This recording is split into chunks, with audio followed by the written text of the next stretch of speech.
Pulau Jawa memiliki banyak subetnis, seperti suku Using di Banyuwangi, suku Tengger di Bromo, dan suku Baduy di Banten.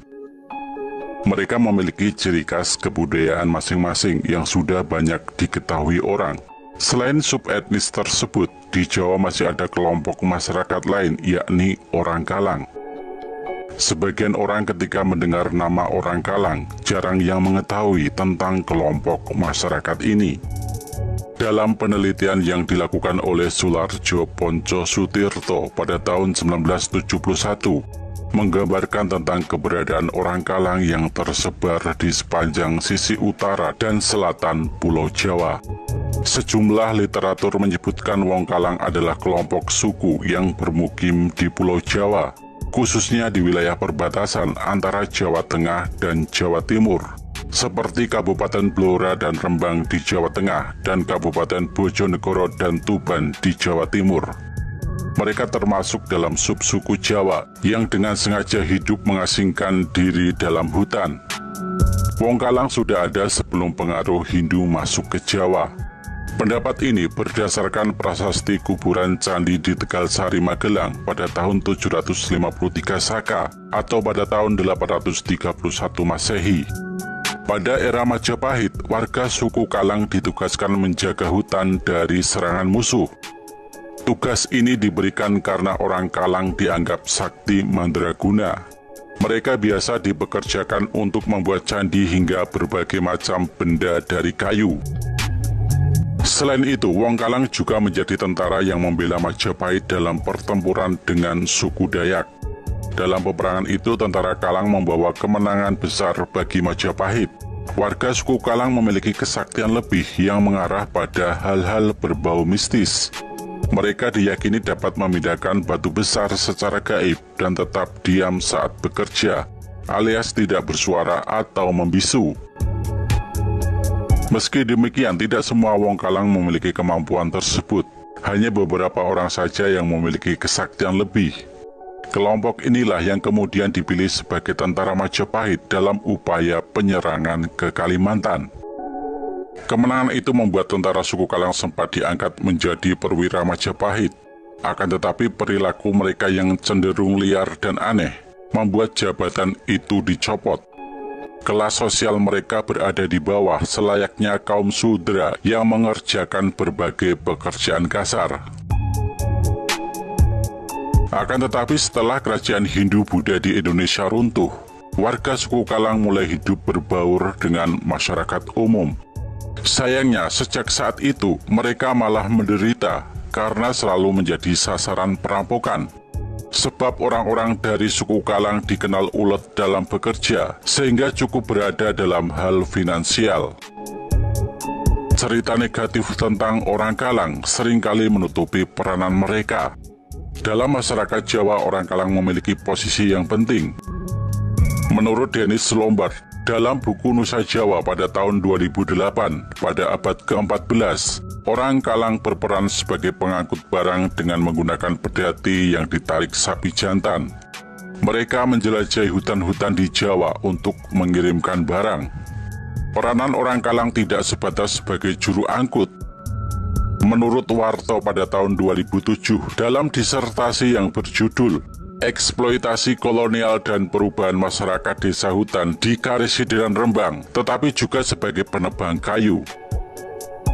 Keterampilan mereka menebang kayu dibutuhkan oleh penguasa Mataram untuk pembangunan keraton. Tidak hanya menjadi juru angkut dan penebang kayu, orang Kalang juga terkenal sebagai pengusaha yang sukses. Pada awal abad ke-20 di Kota Gede, Yogyakarta, Prawiro Suwarno, salah satu orang Kalang yang dijuluki Raja Gadai. Ia memiliki 11 rumah gadai pada tahun 1920-an. Sebagian orang menganggap keberhasilan orang Kalang karena sifat tekun, hemat dalam pengelolaan uang, dan memungut bunga yang tinggi. Melimpahnya kekayaan orang Kalang tidak dari faktor individu, tetapi juga dari faktor kebudayaan, seperti pernikahan sesama saudara dan identitas sebagai pengusaha. Mereka cenderung menikahkan anaknya dengan sesama kerabat Kalang. pernikahan tersebut untuk menjaga agar darah mereka tidak tercampur dengan orang lain. Claude Jouillet pada tahun 2011, peneliti dari Prancis, ada kemungkinan pernikahan antar orang Kalang dapat membatasi kekayaan keluarga agar tidak jatuh ke tangan orang luar Kalang. Identitas sebagian besar generasi muda Kalang lebih tertarik menjadi pedagang atau pengusaha daripada pegawai. Selain itu, mereka merasa wajib untuk memperoleh keuntungan lebih tinggi dibandingkan dengan orang lain. Kebudayaan lainnya juga menarik untuk diketahui lebih mendalam. Menurut Raffles, ketika menjabat sebagai gubernur, sempat membuat catatan yang cukup detail tentang orang Kalang yang meneruskan tradisi leluhur, seperti upacara Wuku Anggara, Wuku Galingan, dan Wuku Gumrek.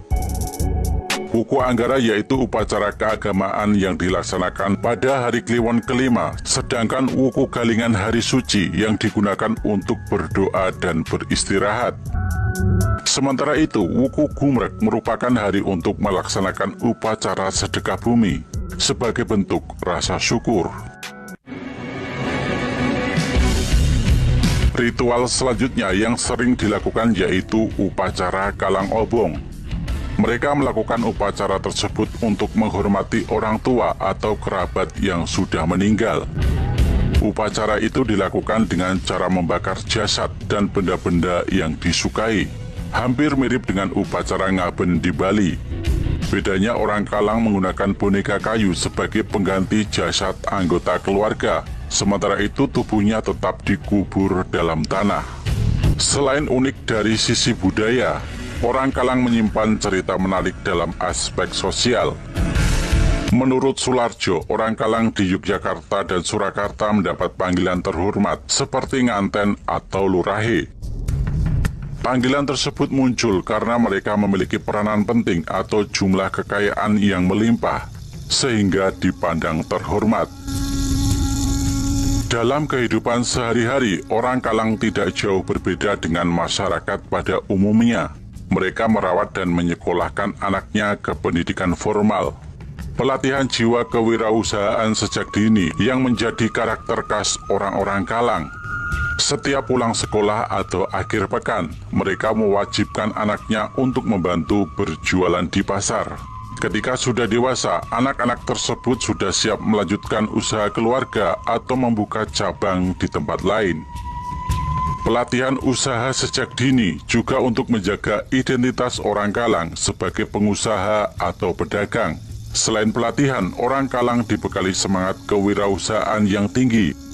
Beberapa orang seringkali memperbandingkan etos kerja orang Kalang dengan etnis Tionghoa.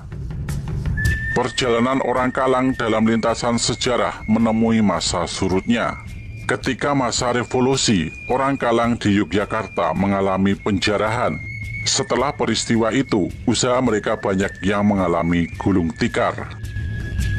Kemunduran usaha orang Kalang tidak hanya disebabkan dari faktor eksternal, tapi juga internal. Generasi muda Kalang mulai tertarik untuk menjadi pegawai swasta atau negeri. Tantangan zaman yang lebih kompleks membuat orang Kalang beralih profesi. Bagi mereka, berdagang tidak lagi cukup untuk menjamin hingga masa tua. Proses pergeseran tidak sebatas pada profesi tetapi juga identitas. Keturunan mereka tidak lagi terikat secara utuh sebagai orang Kalang. Akhirnya, intensitas untuk bertemu dengan kerabat Kalang lain berkurang, termasuk ritus-ritus budayanya. Melihat perjalanan sejarah orang Kalang, menjelaskan bahwa perubahan dalam subetnis pasti terjadi. Di Jawa, salah satu pulau di Indonesia yang memiliki keragaman etnisnya wajib dijaga. Sebelum kita terlambat, mari merawat dan menjaga kebudayaan Indonesia agar bisa dilestarikan untuk generasi penerus.